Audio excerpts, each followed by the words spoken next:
आज हामी यस भिडियोमा सिक्नेछौँ टेन्स यानी कि काल। त्यो पनि यस चार्ट अनुसार आज हामी present continuous tense, past continuous र फ्युचर कन्टिन्युअस टेन्स सिक्नेछौँ। त्यो भन्दा अगाडिको सिम्पल प्रेजेन्ट, सिम्पल पास्ट र सिम्पल फ्युचर टेन्स हेर्नु भएको छैन भने डिस्क्रिप्सनमा लिङ्क छ, गएर हेर्नु होला, किनभने त्यो मैले अगाडि नै भनेर तपाईहरुलाई सिकाइसकेको छु। र आज हामी फर्स्टमा सिक्नेछौँ प्रेजेन्ट कन्टिन्युअस टेन्स।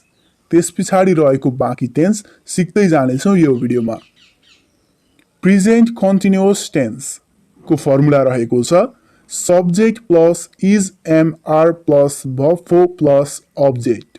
अगाडिको भिडियो जसरी नै आज पनि हामी तीनवटा तरिकाले वाक्य बनाएर सिक्नेछौँ, अफर्मेटिभ, नेगेटिभ र इन्ट्रोगेटिभ, यानी कि सकारात्मक, नकारात्मक र प्रश्नवाचक तरिकाले हामी सिक्नेछौँ। र अब सुरुमा जाउँ इम्पोर्टेन्ट रुलहरू। प्रेजेन्ट कन्टिन्युअस टेन्समा आइएनजी लाग्छ, मतलब भर्ब लाग्छ। जस्तै उदाहरणका लागि इटिङ, ड्रिङ्किङ, डान्सिङ यस्तो भर्ब लाग्ने रहेछ। र रुल नम्बर 2 मा रहेको छ इज एम आर को प्रयोग हुन्छ। भन्नुको अर्थ एम जहिले पनि आईसँग लाग्छ, आर जहिले पनि प्लुरल सब्जेक्टसँग लाग्छ, जस्तै they are, we are, you are. र इज चाहिँ जहिले पनि सिंगुलर सब्जेक्टसँग लाग्छ, जस्तै he is, she is, it is. र रुल नम्बर 3 रहेको छ नेगेटिभ शब्द बनाउँदा जहिले पनि इज एम आर को पछाडि नट लाग्छ। र रुल नम्बर 4 रहेको छ इन्ट्रोगेटिभ वाक्यमा सब्जेक्टको पहिला यो इज एम आर लाग्छ। रुल त हाम्रो कम्प्लिट भयो। अब यी तीनवटा तरिकाले वाक्य बनाउन सिकौँ। र हामी पहिलो एफर्मेटिभको वाक्य हेरौँ। आई एम प्लेइङ फुटबल, म फुटबल खेल्दैछु। आई एम प्लेइङ फुटबल, यहाँ आई सब्जेक्ट हो, आईसँग जहिले पनि एम लाग्छ र प्लेइङ आइएनजी लाग्यो भनेपछि यो भर्ब हो, यो हामीले जानिहाल्यौँ। र फुटबल यहाँ अब्जेक्ट रहेको छ। अब यसै सेन्टेन्सलाई नेगेटिभ सेन्टेन्स बनाउँदा मैले फुटबल खेलिरहेको छैन, I am not playing football, यहाँ आई सब्जेक्ट भयो, आईसँग जहिले पनि एम लाग्छ। नेगेटिभ वाक्यमा भर्बको अगाडि नट लाग्छ, जस्तो यहाँ पनि आई एम पछाडि नट लागेको छ। र त्यस पछाडि भर्ब प्लेइङ लाग्यो र त्यस पछाडि फुटबल, यो चाहिँ अब्जेक्ट हो। यसरी तपाईहरुले एम को पछाडि नट लाएर सेन्टेन्सलाई नेगेटिभ बनाउन सक्नुहुन्छ। र अब यसै सेन्टेन्सलाई इन्ट्रोगेटिभ सेन्टेन्स बनाउँदा यस्तो हुन्छ के मैले फुटबल खेलिरहेको छु, एम आई प्लेइङ फुटबल। हेर्नुहोस् यहाँ तपाईले हेर्न सक्नुहुन्छ इन्ट्रोगेटिभ सेन्टेन्स बनाउँदा जहिले पनि क्वेसन मार्क लाग्छ, एम आई प्लेइङ फुटबल त्यस पछाडि क्वेसन मार्क। यसरी इन्ट्रोगेटिभ सेन्टेन्समा चाहिँ तपाईहरुले क्वेसन बनाउनु पर्ने हुन्छ। यहाँ चाहिँ एम आयो सब्जेक्टको अगाडि, किनभने इन्ट्रोगेटिभ वाक्य बनाउँदा जहिले पनि एम अगाडि आउँछ र आई सब्जेक्ट अनि प्लेइङ भर्ब आयो र फुटबल चाहिँ अब्जेक्ट नै भयो। यसरी तपाईले इन्ट्रोगेटिभ सेन्टेन्समा चाहिँ क्वेसन बनाउनु पर्छ। क्वेसन बनाउनको लागि हामीले कसो गर्यौं, एमलाई अगाडि ल्यायौं अनि अन्तिममा क्वेसन मार्क दिएर क्वेसन गर्यौं। प्रेजेन्ट कन्टिन्युअस टेन्स त हामीले फर्मुला सहित सिक्यौं। अब सिकौं पास्ट कन्टिन्युअस टेन्स। यसको लागि फर्मुला रहेको छ subject plus was or were plus verb plus object. कुनै पनि काम हिजो भइसकेको छ भन्नुको अर्थ बितिसकेको छ भने त्यस्तो चीजलाई, त्यस्तो वाक्यलाई पास्ट कन्टिन्युअस टेन्स भनिन्छ। यस प्रेजेन्ट कन्टिन्युअस टेन्सलाई पनि हामी तीनवटा वाक्य बनाएर सिक्नेछौँ। जस्तो मैले फुटबल खेलिरहेको थिएँ, यो सकारात्मक वाक्य। नकारात्मक बनाउँदा मैले फुटबल खेलेको थिइनँ। र प्रश्नवाचक बनाउँदा के मैले फुटबल खेलिरहेको थिएँ र क्वेसन मार्क।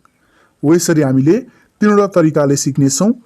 यसलाई इङ्ग्लिसमा बनाउनु भन्दा अगाडि केही रुलहरू हामी सिकौँ।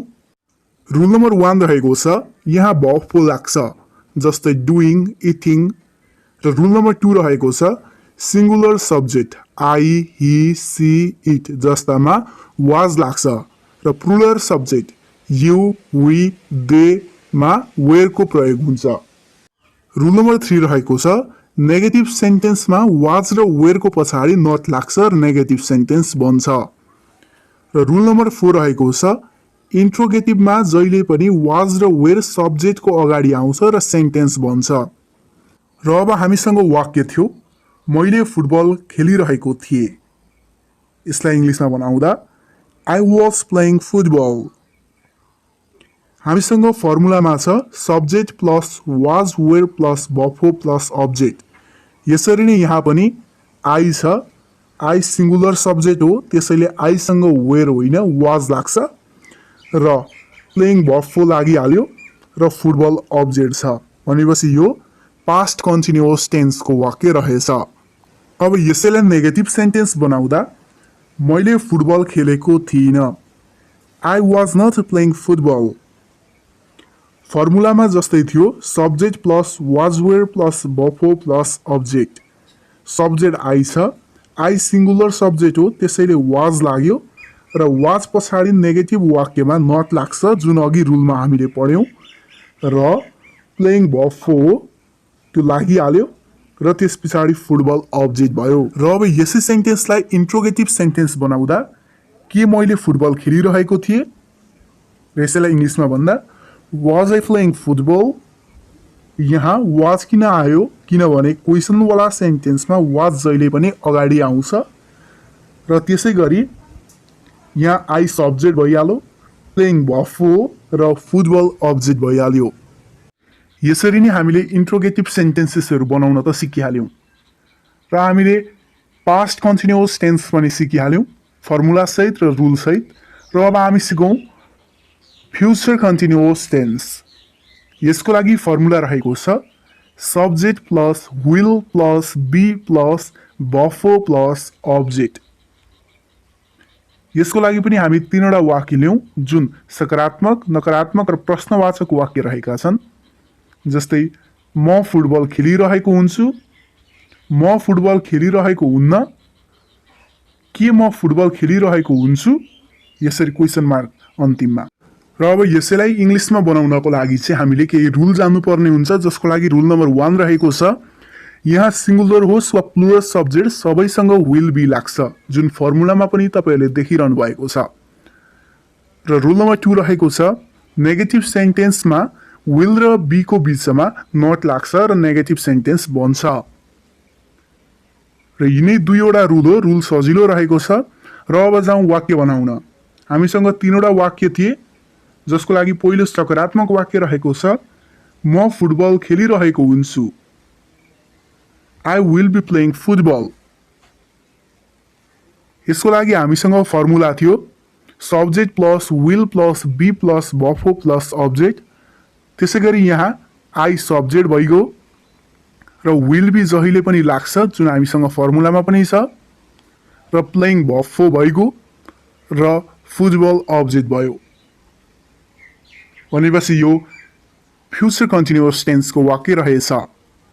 र अब नेगेटिभ वाक्य रहेको छ म फुटबल खेलिरहेको हुन्न। I will not be playing football.